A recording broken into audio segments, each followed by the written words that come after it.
you had talked in the past about maybe, the end could be near. I just wonder what the process will be for you.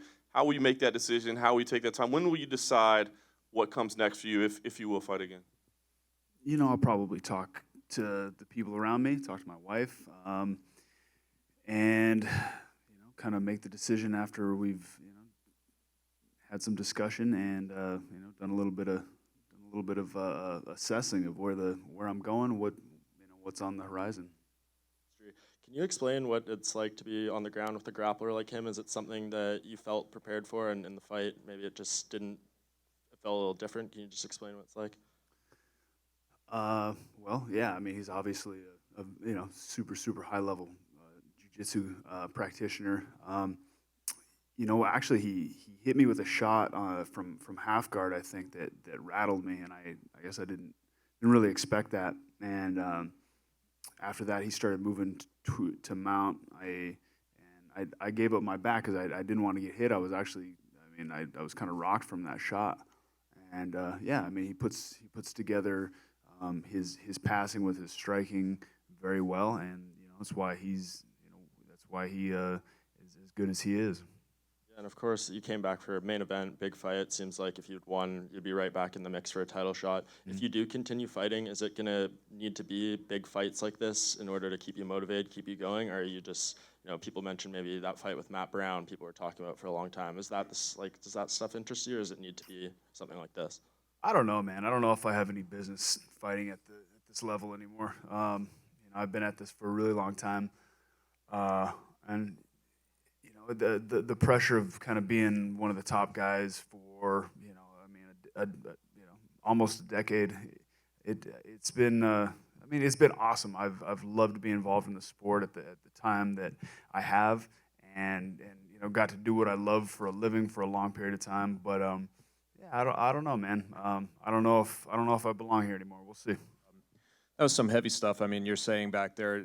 Did you have this feeling kind of coming in, like, man, this is going? I'm going to see right now if I still want to be doing this, or what was your thought process?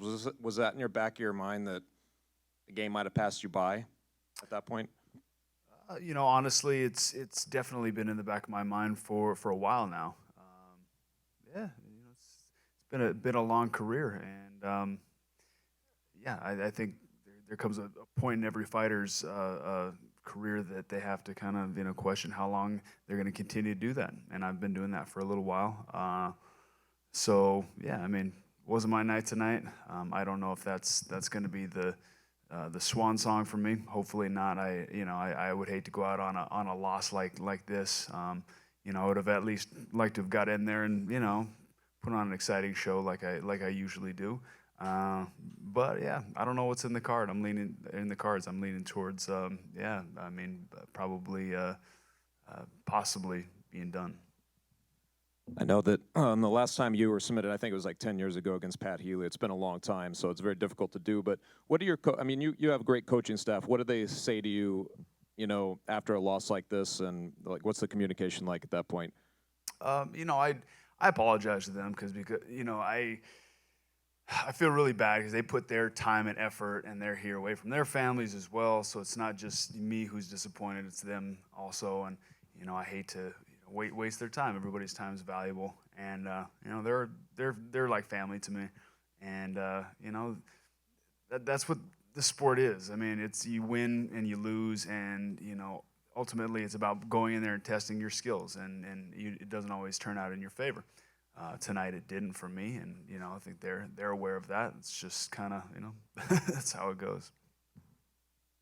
And Carlos, I know it's tough to talk about. When you say you don't belong, I think most of us feel that you still have the ability to compete at the highest level. So are you talking about talent, or is it about passion that you just don't have the love for doing it anymore? I do. Some aspects I definitely am passionate about. I love the preparation. I love I train really hard for this camp, really hard. Honestly, I've had a tough career with a lot of fights, and I've taken a lot of punishment, and I don't know if I can continue to be take shots, honestly.